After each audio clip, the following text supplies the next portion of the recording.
Welcome to your Akashic Records reading for the end of November, beginning of December. Let's get started.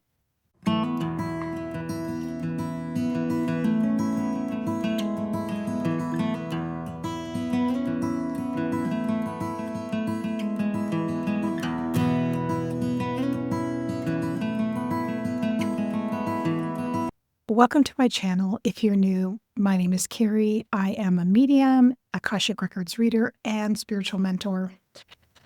Before I started this reading, I was really drawn to one of my decks in particular. And this deck in particular has a lot of what I would consider to be mythical and magical spirits and creatures and beings. And it really connects a lot with the elemental realm and also the realm where we have wonderful spirits who work with us in alignment. And so it opens up our third eye, our imaginations, in order to receive guidance and information from these incredible spirits and beings that are in our awareness. So in that respect, this reading is for you. And again, take what resonates, see what comes forth. The one thing I want to say is something that's been coming up for me specifically and with the collective that I work with is this idea of the energy of dragons. And as I began tuning into the energy, and I actually pulled cards before this, I got a beautiful image in this card of these dragons and of this woman summoning and connecting with this incredible group of dragons here. But also we have the element of air coming through. And the air, as we know, is mental and it is communication. And it's also clarity and moving through things. But what we also know about communication is that many of you are working on your spirit communication. So that means you're working on seeing spirit. You're working on your clairvoyance. You are working on being able to open up your abilities. And that could be precognition, in general, clairvoyance. And so what I'm hearing from the guides is make sure that you trust yourself and what you are receiving, the impressions that your guides and spirit are giving you in order for you to continue developing. The thing is, I really feel like I'm talking to a collective that is definitely on their spiritual path and maybe really needing to focus in on trusting the guidance and information that you are receiving from your experience and also from your guides. And this is something that I work on with my students. I am a teacher who has a program that helps you learn to do intuitive and energy readings and also mediumship. It's one of my passions is to support people in that process. So one thing I'm really getting is this. We're in Sagittarius season as I'm doing this reading. And the card that came out and really stood out to me in this case is the goddess or the queen of fire. In this case, the elder of fire. And you could really see from the imagery here with her that she is, in fact, sitting in calmness and containment of this incredible power that she has. So this is many of you beginning to understand how your energy can be directed and how you can work again with your abilities in order to make things happen in your life, to grow the things that you're passionate about, your businesses, your desires, the things you're really intending and wanting to create in your life. So there's definitely this sense of embodiment and empowerment and a sense of this is a time where I feel like there are more possibilities than there ever have been, and which I think is just extraordinary.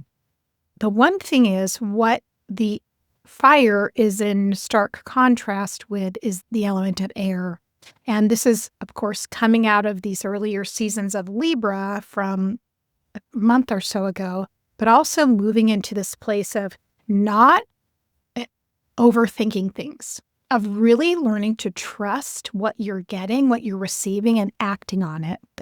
So the Eight of Swords does come up, right? And you can notice from this card, especially, you can see how the spiders are catching this butterfly in this web. and making her feel trapped in her own thoughts and second guessing herself and trying to make her feel limited. Now, anytime you're feeling like I'm overthinking my choices here, I'm overthinking the direction I'm getting, I'm overthinking my next steps, that's when you want to sit back and really touch base with how do you feel? What is your intuition telling you? And having a way that you can really route that intuition into action. I have a lot of videos on my channel about intuition, and most of the readings are based upon really trusting your intuition. So feel free to check those out. The other point that's coming up is the Elder of Air again. This could be seen as being the Queen of Swords is in reverse. So that means that she is second guessing herself. She's overthinking the messages she's getting from her intuition and from her passion. And this is definitely a time I'm hearing from Spirit, like you don't want to play small. And one thing that you can do, and what I love about working in the Akashic Records with my clients, is that it takes you to a place that in that dimension, the fifth dimension of the Akashic Records, of expansion and limitlessness. So you're not as caught up in the fear-based thinking because you're coming from the plane of wisdom and of higher self. And so I'm really hearing lean in and really trust what you're getting. I also really want to say that the symbol that stands out to me again from the Queen of Wands is, you can notice there's this symbol, which I believe is definitely a Norse symbol. I think this can be connected to Thor, but also we can take that as being Freya, or if you work with Odin. So if that resonates for any of you, I feel like that's an amazing energies for action, transmutation, letting go of the limiting beliefs you have. And remembering you are not your thoughts. You are much more than your thoughts. The Fool card is coming out. You can just see how beautiful, and notice the bees, okay? The Fool is taking you on this new journey. Now, as we're here, this is the end, we're getting to be almost in the last month of December 2025. So we're ending in numerology a 9-year, which means that some of the things you're releasing might be hard and they might be difficult, they might be challenging, but understand that this is what makes you who you are, is you're polishing the rough edges that are in your energy. And as you do that, you'll have more of an understanding of what is actually true for you, because sometimes it's in the opposition and the challenge that we learn the most about what's truest for us. So that's something you really want to focus on. And as you're in this new place with the Fool card, we also have the 9 of Pentacles coming through. And that is really when, as you're going on this new journey, ending your 9-year, moving into 2026, you really want to take a moment and pull your hood off. I'm seeing this image of like a hood coming off of someone with a cape on, and checking in and just seeing, okay, what do I want to build? What are the things that are really important to me? Where should I put my energy next year?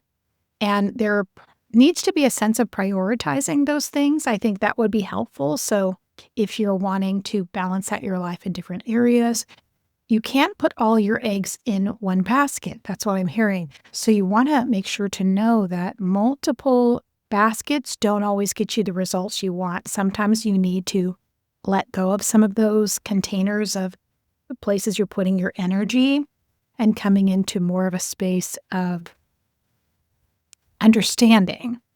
And how do we do that? We do that by checking in with our intuition. We do that by syncing up with what feels right for us and what feels intentional and what feels magical. You'll get a sense of what that is. Moving forward in this reading, again, I want to go back to the dragon energy and the Ace of Air, or the Ace of Swords, right? When we have let go of the things that are weighing us down, the places where we're putting too much energy into all these other baskets, as we talked about, then we start getting more clarity in our awareness, in our consciousness, and our thoughts become crystal clear. The mind begins to just quiet.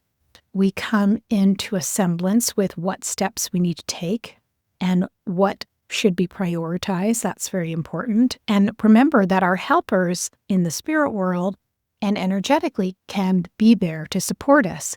In this case, maybe you are attracted to working with that dragon energy. You know, the dragon energy is an ancient energy that's been a part of this earth since the beginning. And that energy acts as a surge between the earth and spirit, very much a liminal energy that goes between the physical and the spirit world. And they love helping us and working with us, again, to transform, inspire, and to help us focus.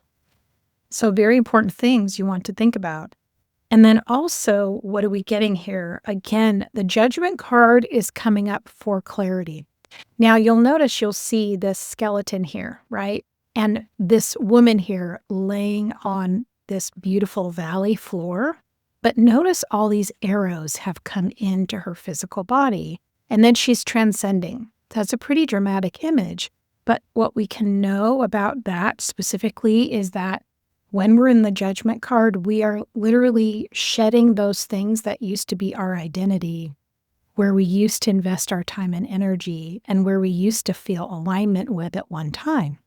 But when we go into resonance, we are reborn. We go through a cycle of life, death, and rebirth. Even when you could be any age, and this could be happening, but you are ascending to your higher self, or the higher version, or the higher timeline of what will be more compatible for you as a person. Along that journey, 5 of Pentacles, we are going to go through some transition. So some of you might have some challenges as far as finances for a time. But remember, when you're going through those stages where there might be difficulty, understand you're only a few steps away from moving into the part of your work or your life in that balance where you actually feel more clarity and happiness and purpose-based intention setting with the things you're doing. This is really important to remember. The Empress card arises for us. And what we can know about her and about this progression of the Fool, the Ace of Swords, the 9 of Pentacles, the Judgment, and this new beginning that we have going, we can know that based upon this process we just navigated through of challenge and difficulty, especially if it's this year, 2025, we can know that as we've cleared, we're making the space for deeper connections, for that sense of new beginnings. And also, we will not linger as long as we might think in that place of non-activity. One thing I noticed I think it was probably about a month ago when we were still in Scorpio energy and we had a very difficult time. The energy in general there really felt like we were stagnant and stuck, and that had a lot to do with the astrology of a lot of the planets were in reverse. And we want to remember that through that process of having to have stagnation and then things not working exactly as we had hoped, during that time, what we're really doing is opening up to what actually does work for us and what is meant for us. And so giving yourself the time to observe the cycles that you're going through and knowing that the challenges are really just temporary, you're passing through, is the message that Spirit is really wanting you to remember as we're coming to a close in this reading. Now, I have loved doing this reading, and this channel means so much to me as well as all of you. And if you're a new subscriber, please be sure to say, I'm new, and let me say hello to you in the comment section. Also, if I'd be so kind if you could subscribe to the channel, and then watch 1 or 2 of my videos all the way through. I would just really appreciate that. Let's see what our final cards are. Dream. Perfection in reverse. That's very important. And then finally, we are getting choices. We're getting a lot of this image here of the rabbit again. So that's very auspicious. Okay. So we have dream, and when we have choices, and we can just tell this is just a time when it is of the imagination. Remember, going back to the beginning of clairvoyance, being able to visualize, being able to tell, what it is you see from a psychic level and what it is you dream and desire. The neat thing is the final card here was the card of perfection, but it was in reverse, which means that you are releasing perfection. You are beginning to trust the process and not needing to wait till everything is perfect in order to take aligned action. All right, my friends, I hope you've enjoyed this reading. Thank you so much, and I will see you on the next one.